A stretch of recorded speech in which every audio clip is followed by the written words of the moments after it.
Welcome to this session. Okay, मेरा नाम गुलाम रब्बानी है। ओके, और बाकी जैसा सर ने बताया आपको कि पिछले 25 वर्षों से अधिक का अनुभव है इस क्षेत्र में। मैं विगत पिछले कुछ वर्षों पहले जामिया आरसीए से भी जुड़ा हुआ हूँ। जामिया हमदर्द आरसीए, अलीगढ़ आरसीए, कई जगहों से जुड़ा हुआ हूँ। और पिछले वर्ष से मैं यहाँ बन्नू आईएएस से भी जुड़ा हुआ हूँ। राइट, तो देखिए, जीएस के लिए, समान अध्ययन के लिए आपका भूगोल बहुत ही महत्वपूर्ण एक खंड है। ठीक है, आपको भूगोल कहाँ पर आता है मुख्य परीक्षा में, मेंस में? तो मुख्यतः मुख्य परीक्षा में ये आपका पेपर 1 में, राइट, तकरीबन 90 नंबर से लेके 110 नंबर तक, राइट, यहाँ पे आया। कभी 100 मार्क्स का भी होता है, कभी 110 मार्क्स का, कभी 90 मार्क्स का। प्लस भूगोल आपके पेपर 3 में, थर्ड पेपर में, वहां तकरीबन 80 मार्क्स का आता है, राइट। और सबसे महत्वपूर्ण, मुख्य परीक्षा में पहुंचने से पहले प्री परीक्षा पास करना जरूरी है। तो बिना प्री परीक्षा पास किए आप मेंस नहीं लिख सकते, राइट। इतना तो पता है कि, और प्री परीक्षा कैसे पास करेंगे? भूगोल। बिना प्री के मेंस नहीं लिख सकते, और बिना भूगोल के आप प्री नहीं पास कर सकते। तो प्रारंभिक परीक्षा में आपके 100 क्वेश्चन है, 100 क्वेश्चन है प्रीलिम्स में। तो जिसमें से प्रत्यक्ष और अप्रत्यक्ष रूप से आपको भूगोल तथा पर्यावरण, भूगोल से प्लस पारिस्थितिक एवं पर्यावरण, यहाँ दोनों सेक्शन मिला करके लगभग 30 से 35 क्वेश्चन आता है, 30 to 35 क्वेश्चन, राइट। और बिना इसके आपका प्रीलिम्स ही नहीं होगा, और जब तक प्री नहीं होगा तब तक मेंस परीक्षा आप नहीं लिख पाएंगे। और मेरा अपना व्यक्तिगत मानना है कि इस पूरे चरण में, पूरी आईएएस की तैयारी में, तीनों स्टेज में जो सबसे टफेस्ट एग्जाम होता है वो है प्रीलिम्स का। मेरी बात समझ पा रहे हैं आप लोग? प्री सबसे, एक तरह से ये रिजेक्शन प्रोसेस है, ठीक है, ये छटाई प्रक्रिया है, ये चुनने की प्रक्रिया नहीं। पहले जो पेपर बनते थे वो आपके सेलेक्ट होने के लिए बनते थे। बैक ईयर के, पुराने प्रीवियस ईयर के आप पेपर देखोगे, पिछले वर्षों के, तो आप पाओगे कि बहुत सारे क्वेश्चंस आप कर दे रहे हो, बिना तैयारी के भी कर दे रहे हो, ठीक है, वो तो हर कोई कर लेता है, राइट। लेकिन अब जो ट्रेंड आ रहा है पिछले 7-8 सालों से, तो अब बहुत ही मतलब मुश्किल है। और जब तक प्रीलिम्स पास नहीं होगा, मेंस का तो खैर लिखने का तो चांस ही नहीं बनता, गुंजाइश ही नहीं है। मेरी बात समझ पा रहे हैं? तो इसलिए ये बहुत ही जरूरी रोल निभाता है यहाँ पे भूगोल, और खासतौर से इसी का एक पार्ट है जैव भूगोल और पारिस्थितिक भूगोल। हम लोग इसी जीएस में इसको कंपोनेंट को पढ़ाते हैं, ठीक है। बात समझ पाए? तो ये तकरीबन ये 30 से 35 क्वेश्चन अकेले 100 में से 30-35 मार्क्स है ये आप क्वालिफाई करेंगे तभी आपके आगे का रास्ता क्लियर होता है। मेरी बात समझ पा रहे हैं? बाकी ये हमने आपको ब्रेकअप बताया कि पेपर 1 में 90 मार्क्स टू 110 मार्क्स, और पेपर 2 में लगभग 80 मार्क्स। और यदा कदा कभी कभी इससे भी आ जाता है, निबंध भी पूछ देता है यदा कदा, जैसे ऊर्जा संकट, है ना, जैसे वैश्विक उष्णन, ग्लोबल वार्मिंग। तो इससे रिलेटेड भी, जैसे लास्ट ईयर एक पूछा है, पिछले वर्ष, नवीनीकरण योग्य संसाधन, रिन्यूएबल एनर्जी के बारे में। तो यदा कदा कभी कभी निबंध भी आ जाता है, ठीक है। मेरी बात समझ पा रहे हैं? तो 200 मार्क्स इधर जोड़ लो, तो बहुत अच्छा खासा वेटेज है ज्योग्राफी का। और चलो, ये एक आईएएस की एग्जाम और तैयारी एक अपनी तरफ, एक ऐसे एक आम इंसान के लिए, एक अच्छे नागरिक के लिए, देश हित में, ठीक है, कार्य करने के लिए, देश हित में सोचने के लिए भी भूगोल का अध्ययन जो है बहुत आवश्यक है, मतलब ठीक है। ये तो रही, चलो एक आपकी मजबूरी है, एक आईएएस की तैयारी करने के लिए अब प्रीलिम्स के लिए पढ़ना है, मेंस के लिए पढ़ना है, और ऐसे भी एक देश के नागरिक के लिए, एक अच्छे नागरिक बनने के लिए तैयारी अपनी जगह और सिलेक्शन अपनी जगह, लेकिन एक नॉलेज ये अपनी जगह, ठीक है। या एटलीस्ट हमें पता हो एक व्यवहारिक रूप से कि यूरोप कहाँ है, अमेरिका कहाँ है, कौन सा माउंटेन किधर है, नदी किधर है, बात समझ पा रहे हैं? तो एक ओवरऑल पर्सनालिटी डेवलपमेंट के लिए भी बहुत जरूरी है, बराबर।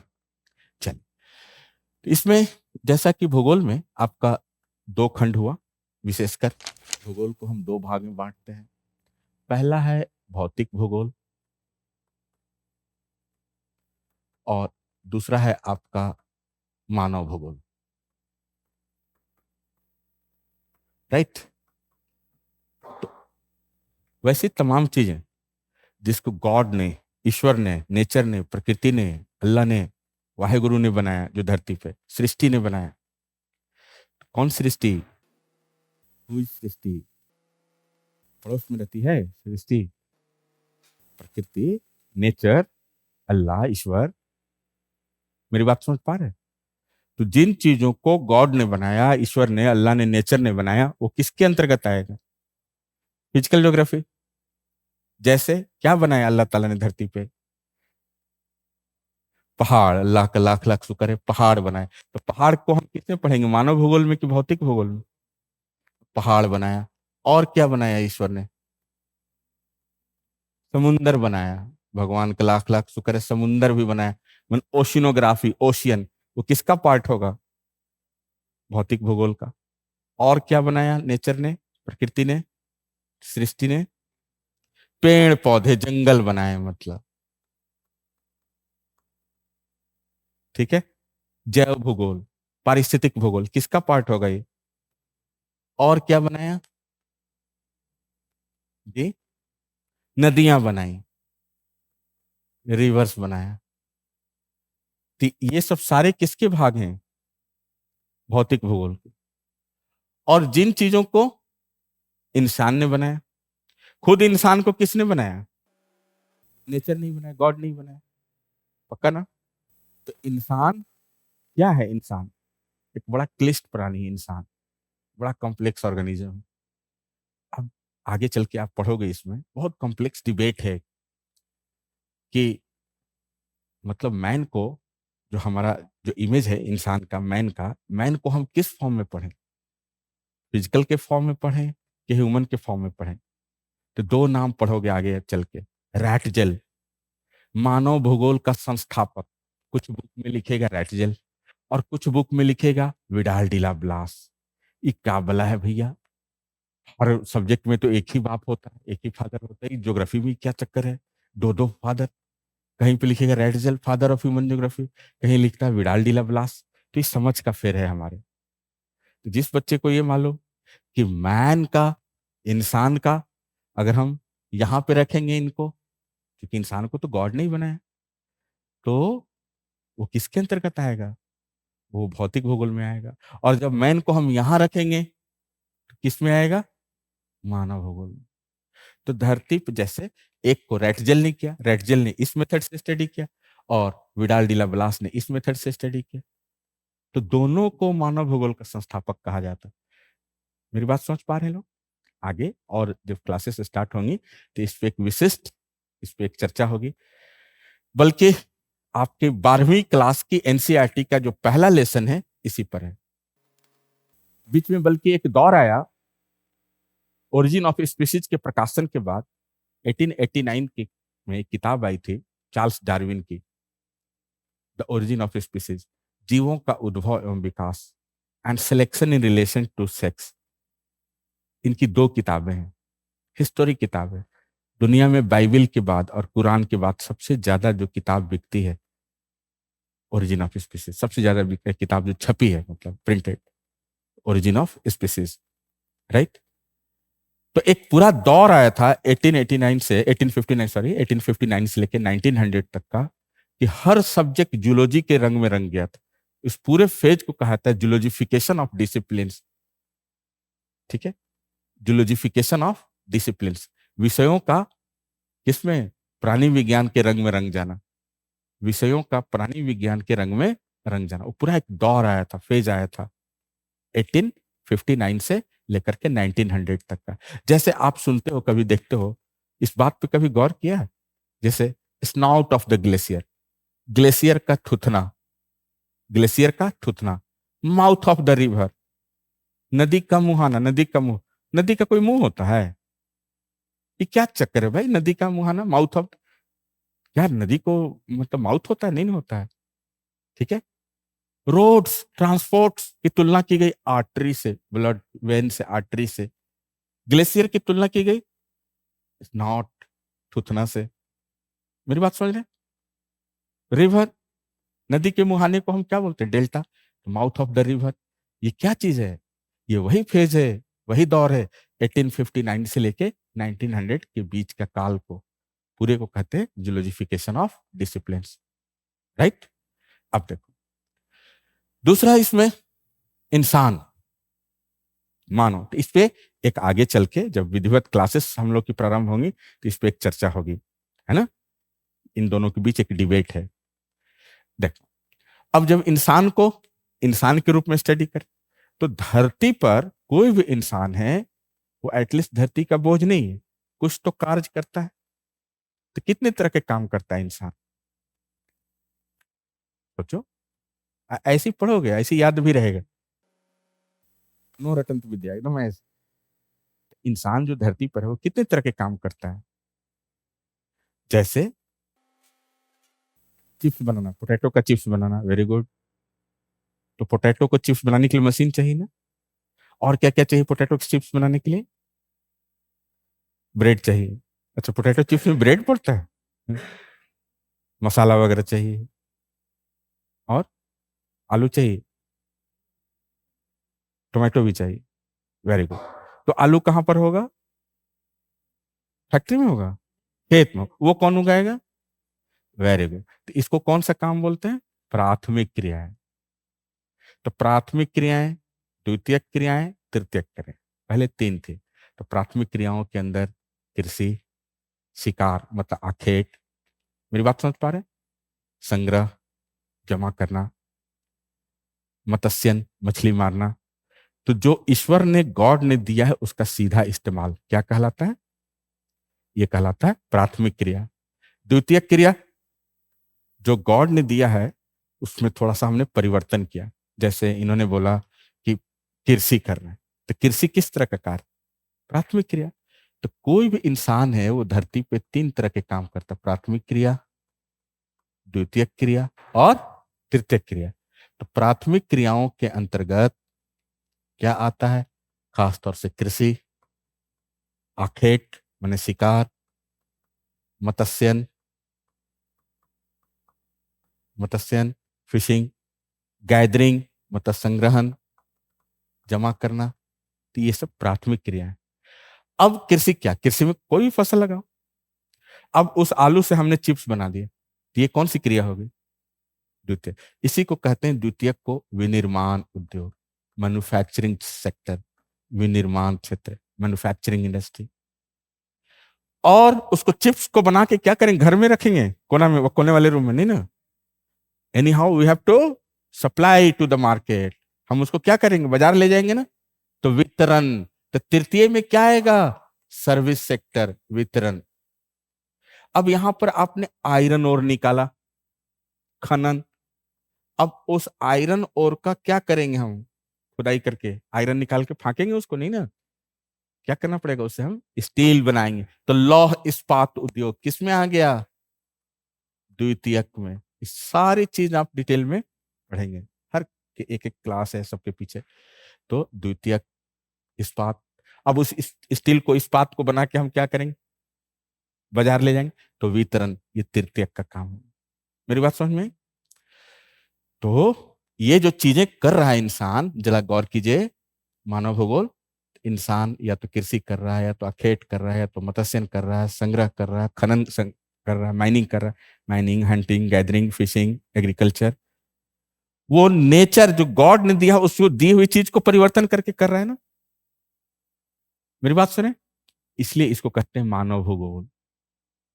अब बताओ किताबी भाषा से, अब आपको निकालना है, रटने की जरूरत पड़ रही? मान लो कि आपने कुछ नहीं पढ़ा, 2 घंटे में कुछ नहीं सीखा, बाहर में गए, क्लास के बाहर पूछ दिया, अच्छा ठीक है जी, रब्बानी के सेशन अटेंड करके आ रहे हो, बताओ भाई बनो आईएएस से, मानव भूगोल किसे कहते हैं? ऊपर नहीं था कि क्या बोलते हैं मानव भूगोल? कि जब मनुष्य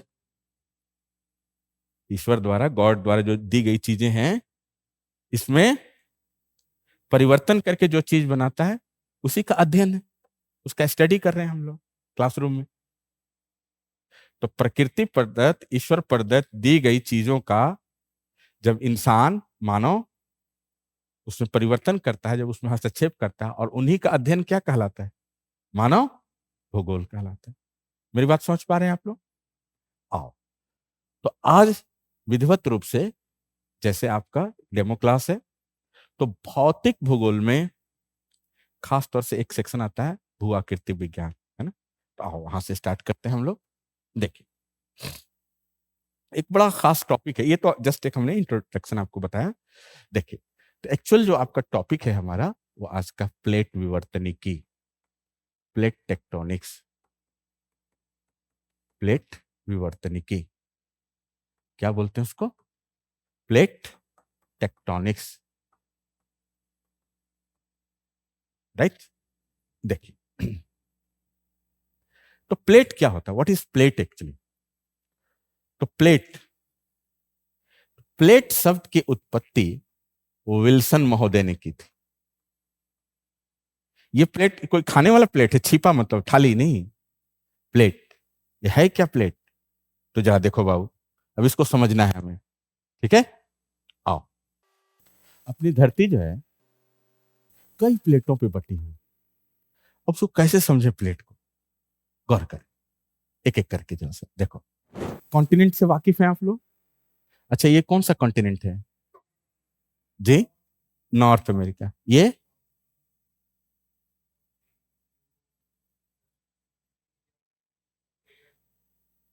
अंटार्कटिका, ये ना? देखो, जिस बच्चे को प्लेट का नहीं पता, तो उसको समझो कि कॉन्टिनेंट का नाम नहीं पता, बराबर? क्योंकि हर कॉन्टिनेंट किस पर है? एक प्लेट के ऊपर, ठीक है? तो प्लेट आया कहां से, क्या चीज है वो, अब सब डिस्कस करेंगे हम लोग। पहले इनका देखो डिस्ट्रीब्यूशन, आपको आसानी के लिए। जैसे ये ब्लू कलर जहां जहां इस मैप पे है, ये सारा क्या है? वाटर है। तो ये कौन सा ओशियन है?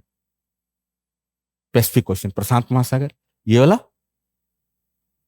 अटलांटिक महासागर, ये इंडियन ओशियन। नीचे देखो, इसको पहला नाम था अंटार्कटिका ओशियन, अब इसको बोलते हैं सदर्न ओशियन।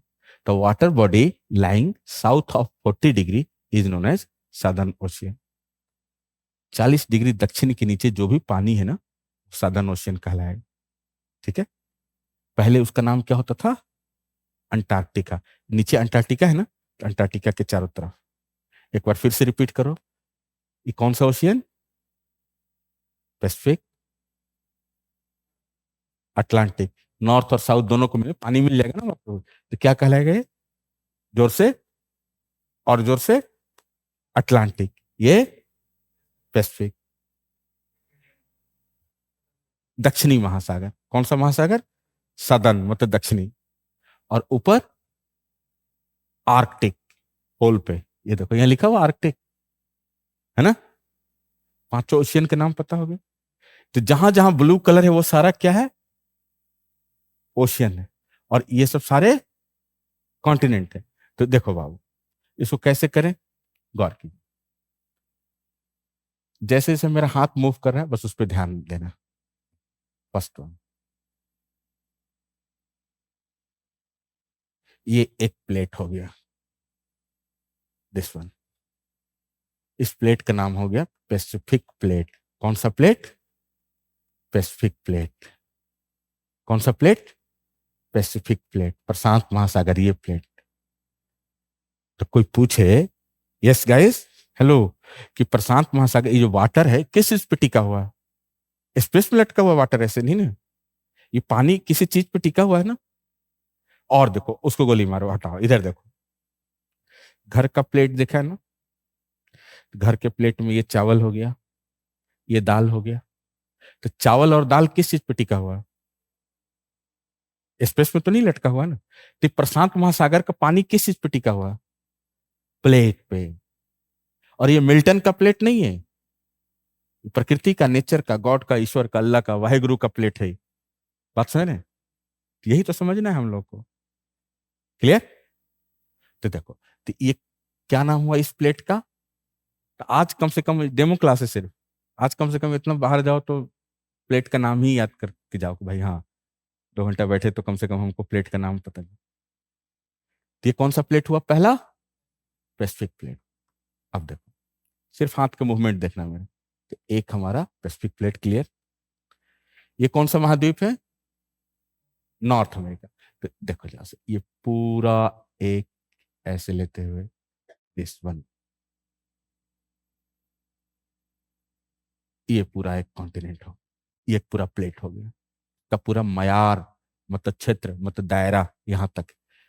ठीक है, क्या नाम हो गया उसका? नॉर्थ अमेरिकन प्लेट, उत्तरी अमेरिकी प्लेट। याद हो गया? तो एक प्लेट याद हो गया। दूसरा नॉर्थ अमेरिकी प्लेट, उत्तरी अमेरिकी प्लेट, याद हो गया। नेक्स्ट आओ तीसरा, थर्ड। अब ये कौन सा महाद्वीप है? इसको बोलेंगे दक्षिणी अमेरिकी प्लेट। कौन सा प्लेट? साउथ अमेरिकी प्लेट। ठीक है, every plate is partially continental, partially oceanic. प्रत्येक प्लेट आंशिक रूप से महाद्वीपीय होता है और आंशिक रूप से महासागरीय। आंशिक रूप से महाद्वीपीय है, आंशिक रूप से महासागरीय। ये बात समझ पा रहे हो? और अगर नहीं समझ पा रहे, देखो ये देखो इधर इधर, इसको चावल बोल लो। हाँ भाई, तो आंशिक रूप से महाद्वीप, महाद्वीप मतलब चावल, और आंशिक रूप से महासागरीय मतलब दाल। तो चावल और दाल किस पे है? तो देखो ये कॉन्टिनेंटल पार्ट है इस प्लेट का। यस गाइस, ये महाद्वीपीय हिस्सा है। और ये वाला थोड़ा सा, ये यहाँ यहाँ देखो, महासागरीय भाग है। ये पूरा प्लेट है, यहां से यहां तक, ये पूरा एक प्लेट है। इसी प्लेट पर इतना दूर ये चावल, इतना दूर दाल। और देखो इस पे क्या नाम बताया इस प्लेट का? बोलो बाबू। साउथ अमेरिकन, दक्षिण अमेरिकी प्लेट। ये हिस्सा क्या कहलाएगा? कॉन्टिनेंटल पार्ट, महाद्वीपीय हिस्सा है। और ये वाला बताओ, ये हाँ महासागरीय हिस्सा है। तो क्या समझे अभी तक के डिबेट में, अभी तक के टोटल डिस्कशन में, कि कोई भी प्लेट है उसका कुछ पार्ट पानी के अंदर, हम तो नहीं बोल रहे हैं, कुछ पार्ट स्थलीय प्रवृत्ति का हो सकता है और कुछ पार्ट महासागरीय प्रवृत्ति का हो सकता है। मेरी बात समझ में? माने और जिसको एकदम नहीं समझ में आ रहा है, पता नहीं क्या पढ़ा रहे हैं क्या है नहीं है, तो वो ये समझे कि देखो ये इसको बोलेंगे चावल और ये दाल। ठीक है बाबू, चावल दाल। तो टोटल कितने प्लेट का नाम याद हो गया आपको? 3। बोलो एक बार फिर से रिपीट करो। पैसिफिक प्लेट, हिंदी में बोल दो, उत्तर अमेरिकी प्लेट, दक्षिण अमेरिकी प्लेट, और ये प्रशांत महासागरीय प्लेट। 3 हो गया। चलो और देखो, हंसते खेलते याद कर लो। ये कौन सा कॉन्टिनेंट है? तो देखिए दिस वन, पूरा, ठीक है, ये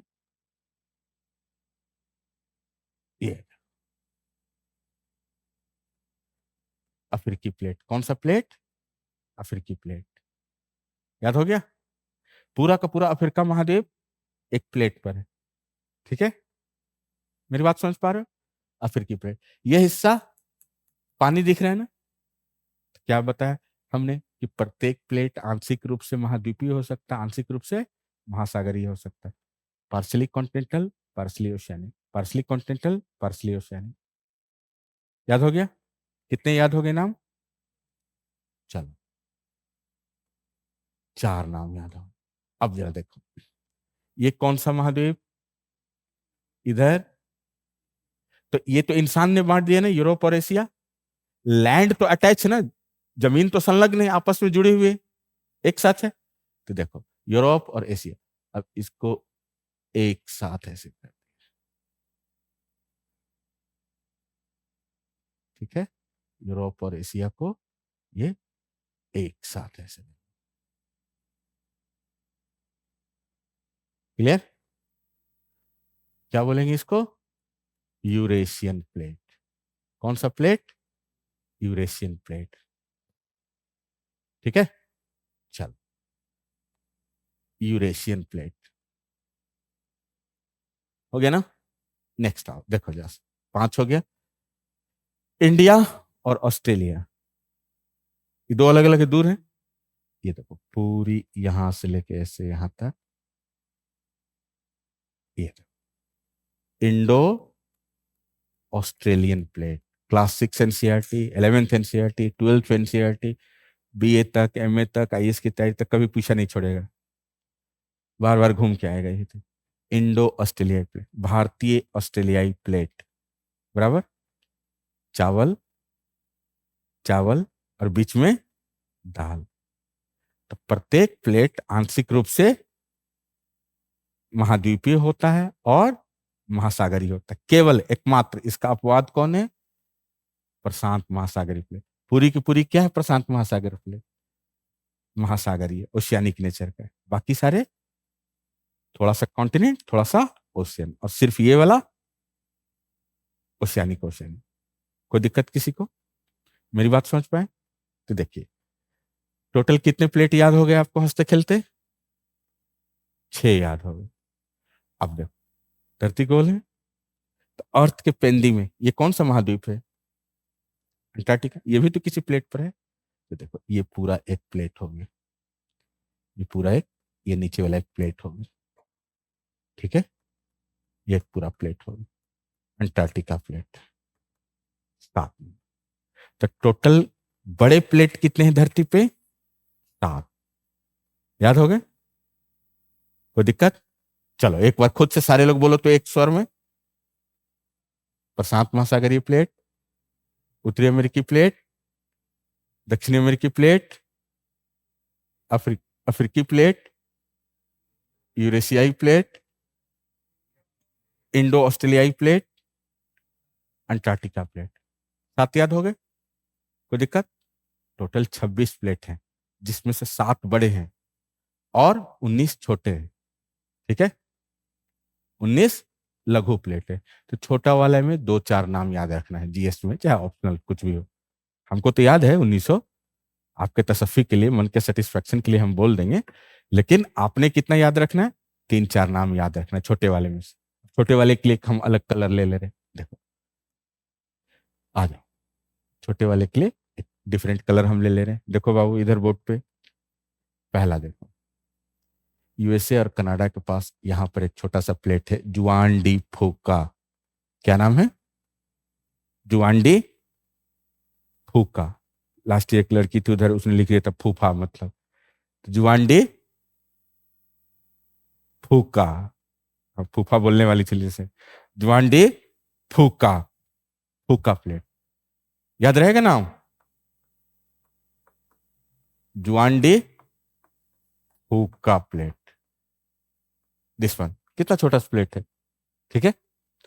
तो उसी तरह से और भी छोटे छोटे प्लेट्स हैं, जैसे गॉर्डिया प्लेट है। अब तो ये याद नहीं रखना, एक ये याद रखना। उसके बाद कैरिबियन प्लेट, दिस वन। हाँ, पूरी कैरिबियाई सी है ना, कैरिबियन प्लेट। उसके बाद एक याद रखना आपने, नाजका प्लेट। कौन सा प्लेट? नाजका plate, नाजका plate, clear. और इधर आओ, Japanese plate, Philippines plate, Philippines या फिलिपाइन प्लेट, ठीक है। तो एक इधर याद रखना है, दूसरा ये याद रखना नाजका प्लेट, तीसरा आ जाओ यहां पे, ये सऊदी अरब प्लेट। ये क्लियर? चलो पीछे से जरा सा आप लोग बताओ तो बंधु, कि ये सऊदी अरबियन प्लेट किन किन प्लेटों से घिरा हुआ? उत्तर में ये किस प्लेट से घिरा हुआ? ये पूरा इतना बड़ा इसका मयार है ना, वेरी गुड, यही चाहिए ज्योग्राफी में, रिफ्लेक्शन मतलब। तो ये नॉर्थ ऊपर होता है ना, तो इस सऊदी अरबियन प्लेट ये नॉर्थ में किससे घिरा हुआ है?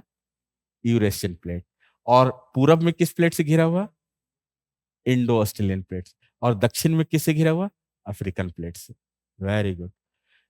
अभी थोड़े दिन पहले टर्की में अर्थक्वेक आया था ना, अभी हमने एक अक्षर भी नहीं पढ़ाया, अभी तो हमने कुछ नहीं पढ़ाया अभी आपको। अब बताओ, ये बताओ बंधु कि लास्ट ईयर जो टर्की में अर्थक्वेक आया था, उसके क्या कारण हो सकते हैं? जरा सोचो, सोचो बंधु। प्लेट मूवमेंट के। तो कौन से दो प्लेटों के टकराने से अर्थक्वेक आया होगा टर्की में? ऊपर में ये कौन सी प्लेट है? यूरेशियन। नीचे ये कौन प्लेट है? Arabian plate, Saudi Arabian plate. ये दोनों टकराया होगा ना? कोई दिक्कत आ रही बात समझ में? तो इसी तरह से क्लासेस चलेंगी आपके, मैंने सोचना है, समझना है, समझ विकसित करना है। ठीक है, आओ। अभी हमने एक अक्षर भी कुछ नहीं पढ़ाया आपको। अब जरा देखो, हिमालय, हम कहते हैं हिमालय क्षेत्र में बार बार अर्थक्वेक आता है, तो क्यों अर्थक्वेक आता है? जरा सोचो तो बाबू। ये कौन सा प्लेट है? यूरेशिया। और ये कौन सा प्लेट? ये उत्तर की तरफ जा रहा है। तो इन क्षेत्रों में क्या होगा? डिस्टरबेंस होगा। तो यहाँ पे कौन सा स्टेट है इंडिया का? जम्मू कश्मीर, हिमाचल। अच्छा, इधर तमिलनाडु आएगा इधर? नहीं, पक्का ना? श्रीलंका वगैरह? नहीं। तो ये देखो, नेपाल, असम, ये रीजन है ना। तो इन क्षेत्रों में क्या होगा? डिस्टर्ब होगा ना। क्यों अर्थक्वेक आएगा? दो प्लेट टकरा रहे, वेरी गुड। यही बस समझ विकसित करना, क्लास का मतलब यही होता। चीज स्किल्स है, समझे इंसान, है ना।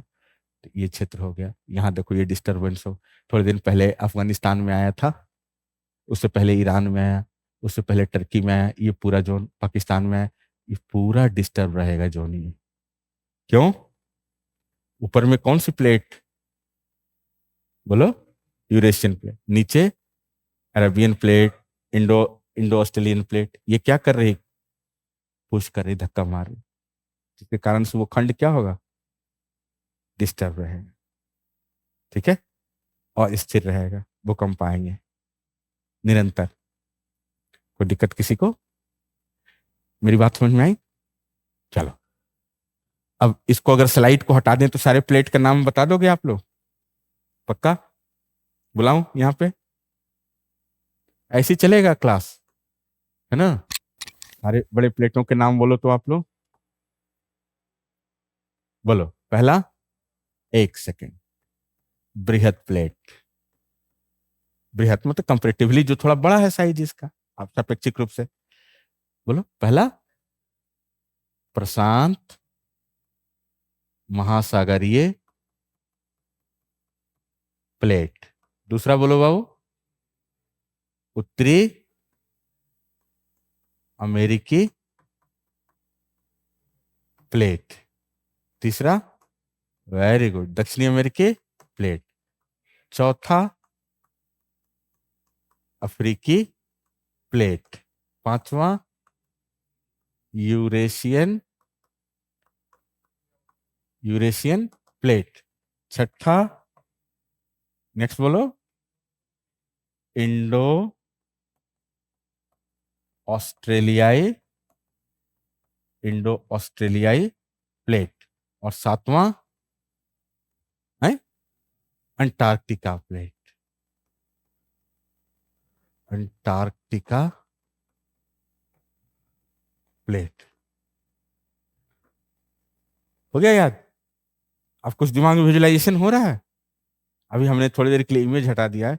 अगर मैं बोलूं, ठीक है, कि प्रशांत महासागरीय प्लेट, कुछ इमेज उभर रहा है आपके माइंड में? यह इसी को कहते हैं ज्योग्राफी। यही है भूगोल का अध्ययन का स्वरूप, इसी को ज्योग्राफी कहा था। मेरी बात समझ में आई? कोई दिक्कत? हाँ, अब जो हार्ड फैक्ट हैं, उस थ्योरी को किसने दिया वो तो भाई रटना ही पड़ेगा। अब गंगा नदी के नाम, हिमालय का नाम, वो तो हम नहीं बदल सकते ना। बात है, वो जैसा है तो वैसा है। यही खासियत होती है, इवन हिस्ट्री में भी यही खासियत होती है, इतिहास भूगोल में। ठीक है, जो टर्म है सो है, एक बार, बार बार तो चेंज नहीं होगा। चलो, ये चीजें क्लियर हो गई। अब आओ अपने मुद्दे पे। तो हमने क्या कहा, टॉपिक का नाम क्या डाला है, प्लेट टेक्टोनिक्स। तो प्लेट शब्द की उत्पत्ति किसने की थी, विल्सन महोदय, एक स्कॉलर थे विल्सन, उन्होंने टर्म दिया था प्लेट।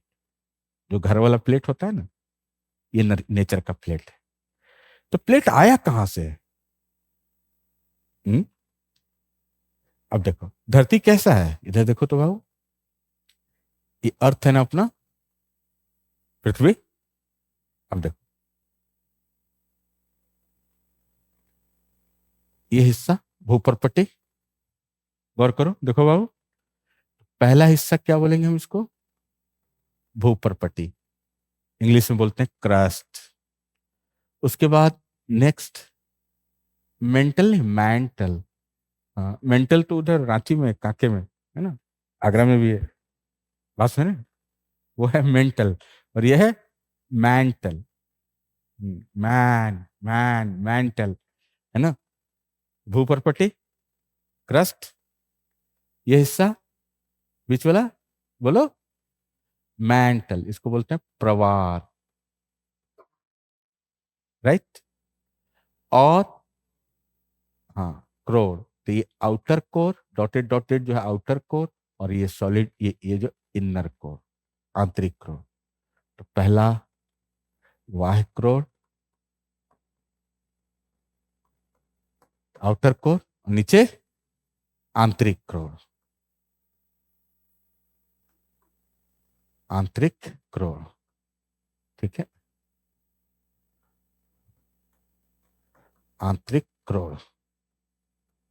इन दोनों को मिला के, छोटे बच्चे हैं, छोटी क्लास में हम सीधे क्या बोल लेते हैं, एक ही बार करोड़ बोल लेते हैं, डायरेक्टली हम लोग क्या बोल देते हैं, करोड़। कोई दिक्कत किसी को, समझ पाए? चलो बोलो तो करेक्ट सीक्वेंस, पहला भूपर्पट्टी, दूसरा मेंटल प्रवार, तीसरा आउटर कोर, और चौथा इनर कोर, आंतरिक कोर। याद हो गया ना, कोई दिक्कत? अब देखो हम लोग कहाँ रह रहे हैं, इसमें से हम लोग कहाँ रह रहे हैं, हमारा मकान दुकान किधर है? और ये जो महाद्वीप हमने देखा वो किस पे बना हुआ महाद्वीप, भूपर्पट्टी पे ना। तो देखो ये हिस्सा, कलर अब हम दूसरा ले ले रहे हैं, ये देखो जिस पे हम चल फिर रहे हैं, भूपर्पट्टी, जिसको हम इंग्लिश में क्या बोलते हैं, क्रस्ट। अच्छा ये क्या चीज है, सॉलिड है कि लिक्विड है, मतलब जिस पे हम चल रहे हैं? अब इसको रटने की तो जरूरत नहीं है, कुछ बच्चों को हमने देखा रटते, भूपर्पट्टी, स्थल भूपर्पट्टी, सॉलिड ठोस रूप में, अरे भैया, ठीक है। तो ठीक है, भूपर्पट्टी क्या है, क्रस्ट, क्रस्टल पार्ट। ये किस अवस्था में, ठोस अवस्था में, क्लियर है? अब देखो जैसा, तो भूपर्पट्टी ये कई खंडों में टूट चुका है धीरे धीरे, ये हिस्सा ये कई पार्ट में अलग अलग टूट चुका है। देखो इसको रब कर ही देते हैं, ज्यादा आसानी होगी आपको। देखो तो जिस पे हम चल फिर रहे हैं, जो खंड है हमारा, वो धरती के ठंडा होने के कारण धीरे धीरे कई खंडों में ये टूट चुका है, ठीक है ना। अच्छा एक चीज बताओ, initially when earth was formed it was too hot to handle, it was too hot। धरती के, अर्थ के मम्मी पापा का, अम्मी का नाम क्या है उसके, सन से, सूरज से निकला, साइंस बोलता है, हम नहीं बोला, कि सन से ही निकला क्या चीज, पृथ्वी की उत्पत्ति सूरज से हुई। पृथ्वी नहीं बल्कि 9 ग्रहों की उत्पत्ति किससे हुई, सन से। तो शुरू में गर्म था कि ठंडा था, ये काफी गर्म रहा होगा, धीरे धीरे धीरे धीरे धीरे ग्रेजुअली क्या होता जा रहा है, ये ठंडी होती जा रही। तो किसका रेट ऑफ कूलिंग ज्यादा होगा बाबू, ये बाहर वाले का शीतलन का दर ज्यादा होगा कि अंदर वाले का, बाहर वाले का। जल्दी ठंडा होगा ना, और अंदर वाला थोड़ा लेट से धीरे धीरे ठंडा होगा। ये रेट ऑफ डिफरेंस है ना।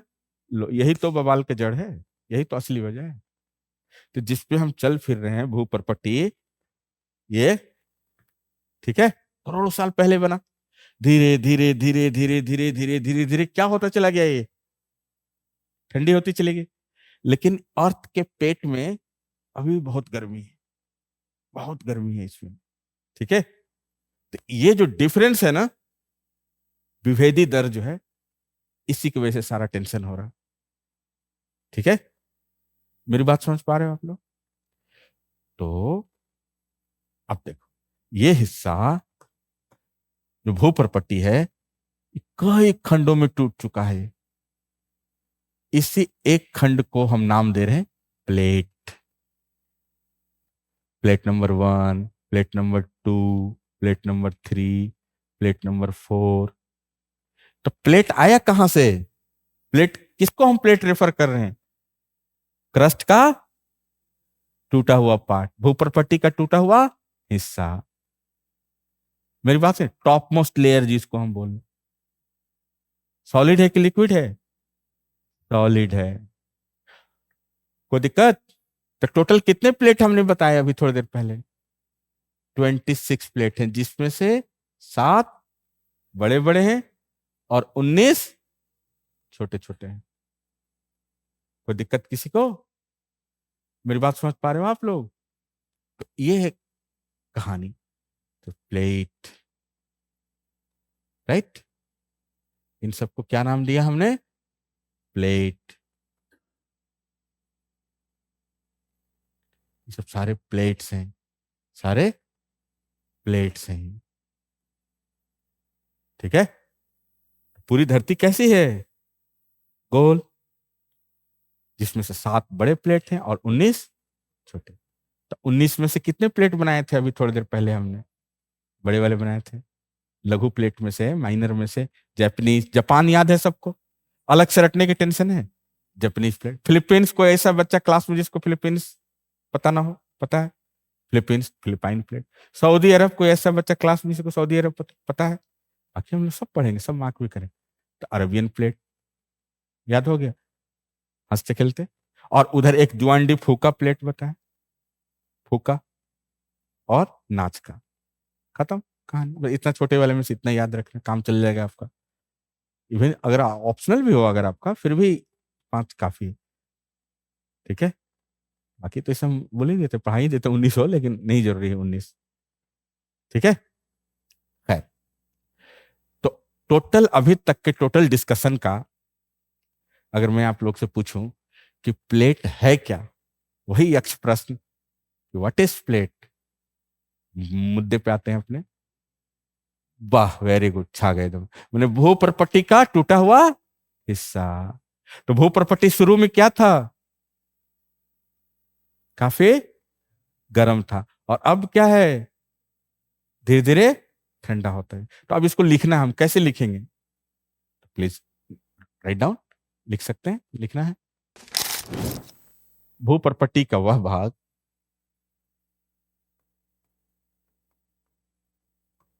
भूपर्पट्टी का वह भाग जो पृथ्वी के भूपर्पट्टी का वह भाग जो पृथ्वी के निरंतर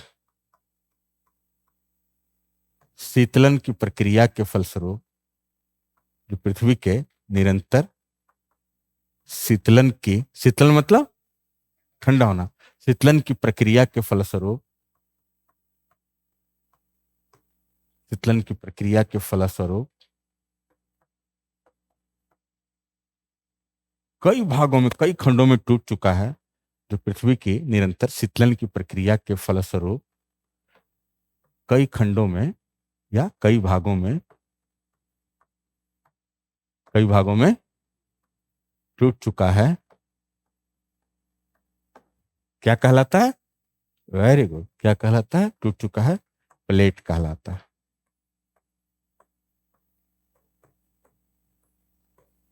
प्लेट कहलाता है। क्लियर? मेरी बात समझ पाए? चलो, इसमें प्लेट शब्द की उत्पत्ति किसने की? अभी लिखा था बोर्ड पे। तो प्लेट शब्द की उत्पत्ति विल्सन महोदय ने की थी। प्लेट शब्द की उत्पत्ति विल्सन महोदय ने की थी।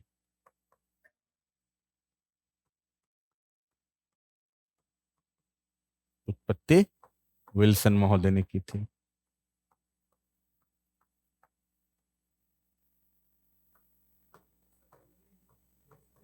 जी हाँ हाँ, विल्सन, टूजो विल्सन नाम है उनका, टूजो विल्सन। ऐसे विल्सन विल्सन, विल्सन नहीं, बॉस नहीं, वॉ वॉ विल्सन, डब्लू, है ना, विल्सन। ओके, मेरी बात समझ पाए? चलिए, तो ये तो हुआ प्लेट। धीरे धीरे धरती के ठंडा होने के कारण क्या हुआ? ऊपरी वाला हिस्सा टूट चुका। अगर कोई पूछ दे, बाहर में कोई मिल जाए, बोले कैसे टूट गया बताओ मुझे, तो क्या बोलोगे? कैसे टूट गया बोलो बाबू, ये कैसे टूट गया? या टेम्परेचर डिफरेंस का, कि अंदर में गहराई में टेम्परेचर ज्यादा है, बहुत ही ज्यादा है। एक देखे ना, एक शेल की तरह बाहर वाला, और इसका क्या है? ठंडा। और बारिश का पानी कहाँ गिरेगा? ऊपर में। यहां तो नहीं जाना ना अभी। क्या अंदर पानी होगा? नहीं होगा, यहाँ पे पानी हो ही नहीं सकता। हजारों डिग्री सेंटीग्रेड टेम्परेचर है, 6,000 डिग्री सेंटीग्रेड टेम्परेचर। तो वाटर कभी रह सकता है वहां पे? 6,000 डिग्री सेंटीग्रेड टेम्परेचर क्या हो जाएगा? वाटर इवापोरेट हो जाएगा। मेरी बात सुन रहे हैं? सब पढ़ेंगे हम लोग डिटेल में, एक एक चीज है। देखो, भूप्रपट्टी, क्रस्ट, मैंटल, ये देखो, ये हिस्सा मैंटल, ये सेमी सॉलिड या सेमी लिक्विड। बोले कि सर ये क्या है? अर्ध तरल या अर्ध ठोस अवस्था में, यत्र तत्र, चारों तरफ से फैला हुआ, अर्ध तरल या अर्ध ठोस अवस्था में, अर्ध तरल अथवा अर्ध ठोस अवस्था में, ये वाला। ठीक है, तो देखो होता क्या है कि जिस तरह से, यहां देखिए, यहां कोई लकड़ी का टुकड़ा किसी ग्रीस के सतह पे तैर रहा। ग्रीस तो जानते हो ना, लुब्रिकेंट तो जानते हो, लुब्रिकेंट ग्रीस। तो जिस तरह कोई लकड़ी का टुकड़ा किसी ग्रीस के सतह पे तैर रहा है, ठीक उसी तरह से ये अलग अलग ब्लॉक, ये अलग अलग खंड इसके ऊपर तैर रहा है। ये गाढ़ा चिपचिपा सा है, कौन सा वाला? ब्लू कलर वाला, अर्ध तरल या अर्ध ठोस है, लुब्रिकेंट की तरह। कहीं कहीं कंप्लीट ठोस भी है, कहीं कहीं लुब्रिकेंट की तरह है। एग्जैक्टली ग्रीस देखो ना, ग्रीस की तरह। मेरी बात सुनो, वैसलिन की तरह, ग्रीस की तरह। कौन सा पार्ट?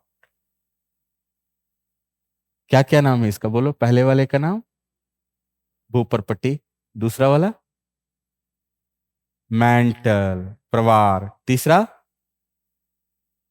वाह्य क्रोड़, और चौथा आंतरिक क्रोड़। फिर से बोलिए एक बार, फर्स्ट भूपरपट्टी, मेंटल, प्रवार, वाह्य क्रोड़, आंतरिक क्रोड़, बराबर।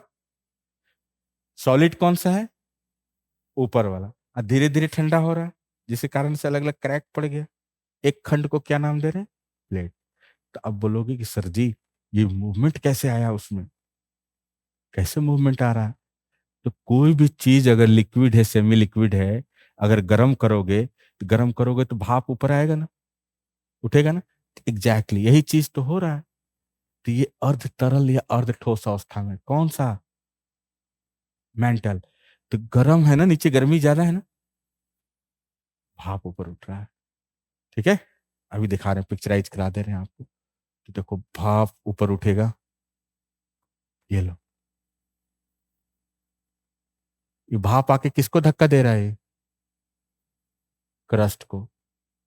कई जगहों से भाप ऊपर उठ रहे हैं, कई जगह सिंक भी कर रहा है। ठीक है, तो ये भाप ऊपर उठ रहा है, ये आके निरंतर, कोई एक दिन का काम है इसका नहीं ना, हजारों लाखों करोड़ों साल से रोज आके भाप उसमें धक्का दे रहा है, कंटिन्यूअस उसको पुश कर रहा है, कंटिन्यूअस पुश कर रहा है। क्या होगा इस पार्ट को, कोई रोज आके इस पे एक घुसा मारे, रोज दीवार पे रोज एक घुसा मारे, तो क्या होगा बताओ। एक कालिदास की कविता सुने ना, रसरी आवत जात से सिल पर परत निशान। रसरी मतलब रस्सी, सिल मतलब पत्थर, कुआं के किनारे देखो, तो रसरी आवत जात से सिल पर परत निशान, पत्थर पे निशान पड़ जाए, गड्ढा हो जाए, तो रोज ये आके इसको क्या कर रहा है, पुश कर रहा है, पुश कर रहा है, पुश कर रहा है, तो इसका क्या हो जाएगा, चिपटा हो जाएगा, क्रस्टल थिनिंग बोलते हैं। मार खा खा के क्या हो गया, चिपटा हो जाएगा बेचारा।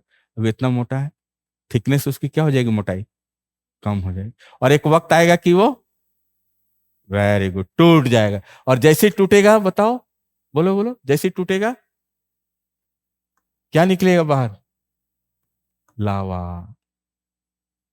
ठीक है, पिघली हुई चट्टानें क्या होंगी, बोलो बाबू, बाहर आ जाएगी, और आके कहाँ जमा होंगी पिघली चट्टानें, फिर से नया मटेरियल बनाएगा ना, फिर से नया लावा आएगा, और ये प्रक्रिया चलती रहेगी निरंतर। कोई दिक्कत किसी को, मेरी बात समझ पा रहे हैं। देख, तो क्या बताया हमने कि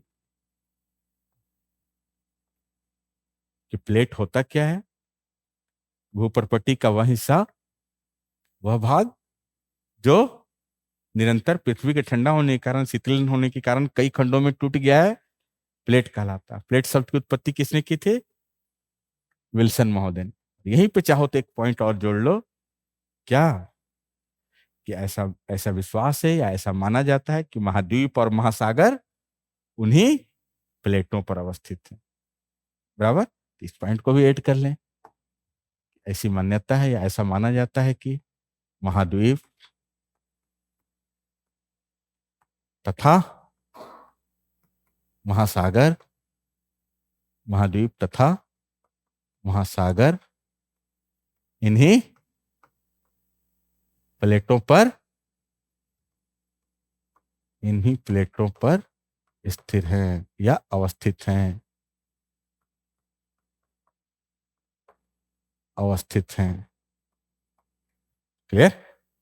अब देखो, भूपर्पट्टी, इसका औसत घनत्व, गौर कीजिए, इसका औसत घनत्व 2.9 है, और नीचे इसका डेंसिटी 3.1। तो कौन हल्का है बाबू, देखो बोर्ड पे है, इस दोनों में लाइटर कौन है, हल्का कौन है, ये वाला ऊपर वाला, और ये क्या है, इसकी डेंसिटी। लेकिन तारीफ की बात क्या है, हाँ जी, कि कहीं कहीं लिक्विड है, और ऊपर वाला सॉलिड। तो कभी भूल जाओ, प्लेट टेक्टोनिक्स याद रखना कि सर ने बताया था, जिस तरह कोई लकड़ी का टुकड़ा किसी ग्रीस के सतह पे तैर रहा है, जिस तरह से कोई लकड़ी का टुकड़ा किसी ग्रीस के सतह पे तैर रहा है, ठीक उसी भांति ये हिस्सा इसके ऊपर क्या कर रहा है, चल रहा है। क्या बोलते हैं उसी को, प्लेट बोलते हैं। ठीक है, कोई दिक्कत किसी को। अब आओ, तो एक तरफ, हाँ हाँ हाँ हाँ हाँ, ठीक है, CO2 वगैरह, ठीक है। बाहर हम आगे एक टॉपिक पढ़ेंगे, वायुमंडल, तो बाहर से कोई भी इनबिल्ट गैस नहीं आया धरती पे, पैराशूट एंट्री नहीं हुई, गॉड ने कहा जाओ मैं तुमसे प्रसन्न हुआ धरती वासियों, ये लो ऑक्सीजन, ये ले CO2, नहीं, एवरीथिंग इज इनबिल्ट, सब कुछ यहीं से आया है, धरती के अंदर से ही सारी गैसें आई हैं, तरह तरह के गैस, तरह तरह का मिनरल, पूरा एक प्रोसेस है उसका, जो प्रॉपर क्लासेस चलेंगी विधिवत, प्रॉपर उस पर एक क्लास होगी आपकी, है ना जी। क्या बोले, हाँ हाँ हाँ, यहाँ से, हाँ, अलग अलग टेम्परेचर पे अलग अलग चीजें आई, ठीक है। तो इस पे क्लास है प्रॉपर, एक वायुमंडल की उत्पत्ति, उद्भव, विकास, जैसे हम ये पढ़े ना वाले ये टॉपिक, एक आगे एक टॉपिक आएगा उस पर ना, उसकी पूरा एक प्रोसेस है, उसकी पूरी प्रक्रिया है। चलिए, तो यहां तक मेरी बात समझ में आई सब?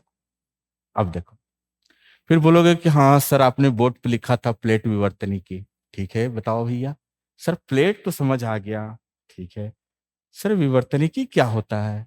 अच्छा ये भी बताऊं? हाँ भाई, तो विवर्तनिकी टेक्टोनिक्स, ये क्या होता है? तो देखिए, टेक्टोनिक्स जो है साइंस का एक ब्रांच है। देखो बाबू, जैसे फिजिक्स में काइनेटिक्स एक ब्रांच होता है ना, काइनेटिक्स है, डायनेमिक्स है, थर्मोडायनेमिक्स है, दुनिया भर के ब्रांच होते हैं किस चीज के? फिजिक्स में। सामान्यतः भौतिकी में, फिजिक्स में हम सुनते हैं ना, काइनेटिक्स, डायनेमिक्स, थर्मोडायनेमिक्स, एआई आजकल बहुत चल रहा है। तो ठीक उसी तरह से फिजिक्स का ये एक ब्रांच है। क्या चीज? टेक्टोनिक्स। यह विज्ञान की वह शाखा है जिसमें गति से संबंधित अध्ययन किया जाता है। किसकी गति? तो प्लेटों की गति से संबंधित अध्ययन किया। प्लेट समझ गए? विवर्तनिकी देखिए, नेक्स्ट लिखिए, विवर्तनिकी। विवर्तनिकी विज्ञान की, विवर्तनिकी विज्ञान की वह शाखा है जिसमें, विवर्तनिकी विज्ञान की वह शाखा है जिसमें या प्लेटों के गति से संबंधित, प्लेटों की गति से संबंधित अध्ययन किया जाता है। राइट? अध्ययन किया जाता है गति। राइट? तो जिस तरह से फिजिक्स में अलग अलग ब्रांच होते हैं ना, फिजिक्स में काइनेटिक्स होता है, थर्मोडायनेमिक्स होता है, सब होते हैं ना अलग अलग ब्रांच, रोबोटिक्स होता है, तो उसी तरह से साइंस का एक ब्रांच है, tectonics is the branch of science. काहे का? मक्खी मारने का? नहीं, तो branch of science which deals with the motion, motion of what? Plate. तो विवर्तनिकी विज्ञान की वह शाखा है जिसमें प्लेटों की गति से संबंधित अध्ययन किया जाता है। ठीक है, आओ। प्लेट विवर्तनिकी सिद्धांत का प्रतिपादन, है ना, एक दिन में नहीं हुआ था। इसमें 15-20 सालों से रिसर्च हो रहा था। अमेरिका में अलग रिसर्च हो रहा था, यूरोप में अलग रिसर्च हो रहा है। तो सारे शोध को, सारे रिसर्च को एक साथ बाद में आकर के जोड़ दिया डब्ल्यू जे मॉर्गन ने। तो प्लेट विवर्तनिकी जो सिद्धांत है ना, प्लेट विवर्तनिकी सिद्धांत का प्रतिपादन, प्लेट विवर्तनिकी सिद्धांत का प्रतिपादन डब्ल्यू जे मॉर्गन महोदय ने किया था।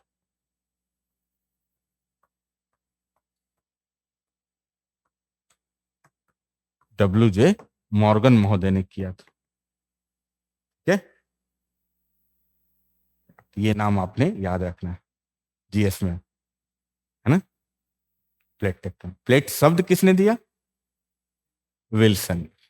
अब देखो, अब इसको थोड़ा कुछ यूं विजुलाइज कर सकते हो इस चीज को। देखो बाबू, अब आप लोग बताओ, अभी सिर्फ हमने इंट्रोडक्टरी पार्ट लिखवाया कि प्लेट क्या है, विवर्तनिकी क्या है। अब जरा देखो तो यहाँ बंधु, इस हिस्से को क्या बोलेंगे हम? सबसे ऊपरी लेयर को बोलो भाई, भूपर पट्टी। राइट? ये ब्लैक वाला कलर, ये क्या चीज हुआ? ये भूपर। धरती गोल है ना, तो पूरा ऐसे है धरती, ये पूरा गोल है ना। चलो, तो ये है हम भूपर पट्टी। हम कहाँ घूम फिर रहे हैं, किस पे चल फिर रहे हैं? इस वाले पे, भूपर पट्टी पे। राइट? इसका डेंसिटी कितना है? Very good, 2.9। इसकी डेंसिटी कितनी है? 2.9। नीचे डेंसिटी कितना है? 3 और नीचे डेंसिटी कितना है 3.1। हल्का कौन है ऊपर वाला, नीचे भारी। लेकिन क्या है मामला कि ऊपर वाला ठोस है और नीचे वाला लिक्विड, तो कोई चीज उसमें डूब पाएगा नहीं ना? मेरी बात समझ पा रहे हो? नहीं ना? अब देखिए, अब जा देखो, ये तरल है और गर्म भी है। गर्म होने से क्या होगा, भाप ऊपर उठेगा। यस, अब भाप ऊपर आएगा, देखो तो आ रहा है ऊपर है। देखो मान लो कि यहाँ है 30 डिग्री टेम्परेचर, एक बात एग्जांपल ले रहे हैं समझाने के लिए, कितना डिग्री 30 डिग्री, यहाँ 30 डिग्री टेम्परेचर, और यहाँ ऊपर आते आते यहाँ 25 डिग्री सेंटीग्रेड टेम्परेचर होगा थोड़े समय बाद। ठंडा कौन है दोनों में, ये पॉइंट की ये पॉइंट 25। ठंडा होने के कारण फिर भारी होगा, फिर भारी होगा तो क्या होगा, ये फिर से सिंक करेगा ना, तो ये नीचे बैठेगा। तो नीचे में 30 डिग्री, ऊपर 25 डिग्री। भारी होने के कारण क्या होगा, ये सिंक करेगा, नीचे बैठेगा, नीचे बैठेगा। कोई दिक्कत? ये प्रक्रिया चलती रहती है, ये प्रक्रिया चलती रहती है, और निरंतर ये आके किसको पुश करेगा, ये क्रस्ट को। क्रस्ट को नीचे से क्या कर रहा है, धक्का दे रहा है ना, इसकी वजह से क्या हो जाएगा, ये क्रैक होगा, टूट जाएगा। और साथ में लिक्विड है, तो जिस तरह से कोई लकड़ी का टुकड़ा किसी ग्रीस के सतह पे तैर रहा है, तो ये लकड़ी का टुकड़ा इस ग्रीस की सतह पे क्या होगा, ये आगे तैरेगा, ये आगे तैरेगा।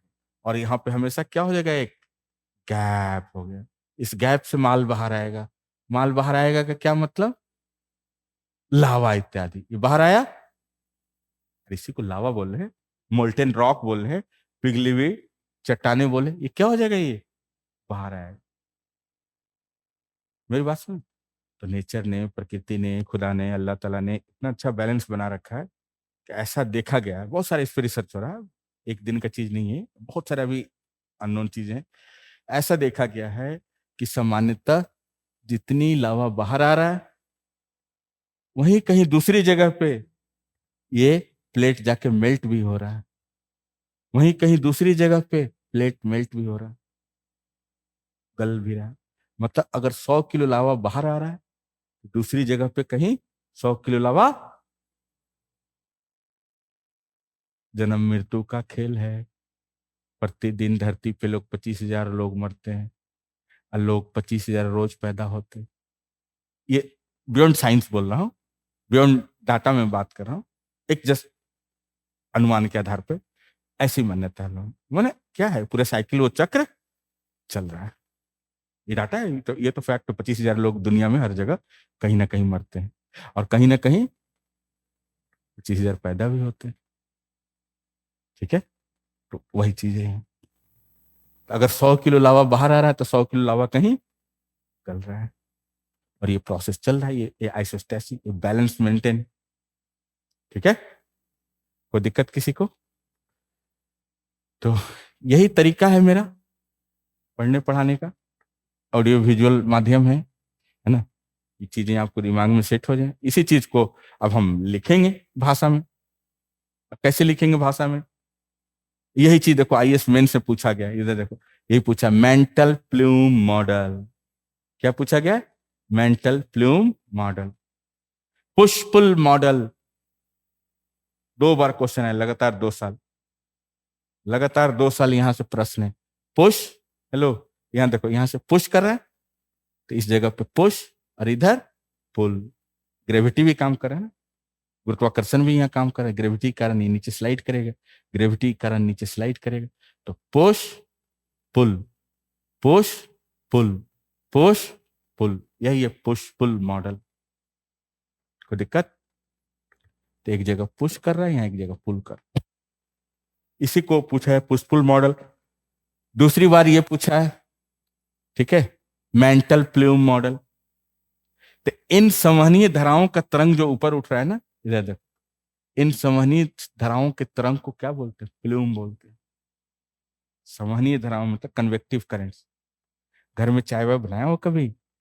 चावल वावल बनाए हो? क्या होता है चावल बनाते हैं तो? हाँ, तो वही तो है कन्वेक्टिव करंट, उसी को तो प्लूम बोलते हैं, उसी को तो प्लूम बोलेंगे। हाँ भाई, देखो, प्लूम, मेंटल, प्लूम मॉडल। बताओ, ये कोई रॉकेट साइंस है? ये तो क्वेश्चन है मेंस का कि प्रवार प्लूम मॉडल। तो प्रवार मतलब मेंटल, ये हिस्से को प्रवार बोल रहे हैं, प्लूम संवहनीय धाराओं के समूह को। इसी को लिखना है अपनी भाषा में। कैसे लिखेंगे कि भूप्रपट्टी का तापमान अपेक्षाकृत कम है, घनत्व भी थोड़ा सा कम है, जबकि प्रवार का घनत्व थोड़ा ज्यादा है और तापमान भी ज्यादा है। तो कोई भी तरल अवस्था में कोई भी चीज है, उसे गर्म करने के पश्चात क्या होता है? गैसें, गैस इत्यादि ऊपर उठते हैं। तो धरती के अंदर से ये गैस इत्यादि यत्र तत्र ऊपर उठते हैं और ऊपर आकर क्या करते हैं? भूप्रपट्टी को निरंतर धक्का देते हैं, धक्का मारते हैं, जिसके कारण से भूप्रपट्टी पतली हो जाती है, दुर्बल हो जाती है और अंततः टूट जाती है। टूटे हुए स्थान से लावा इत्यादि पुनः बाहर आते हैं।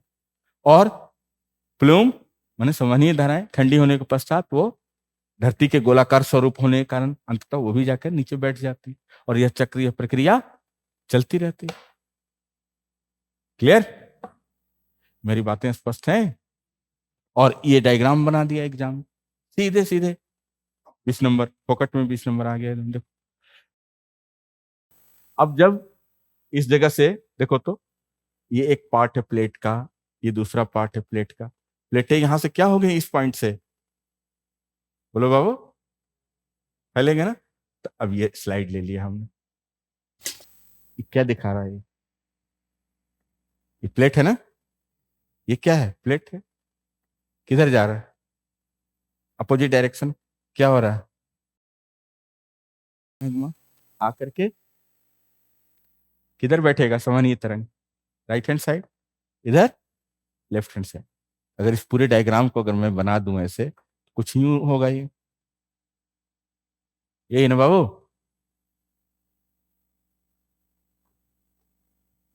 कोई दिक्कत किसी को?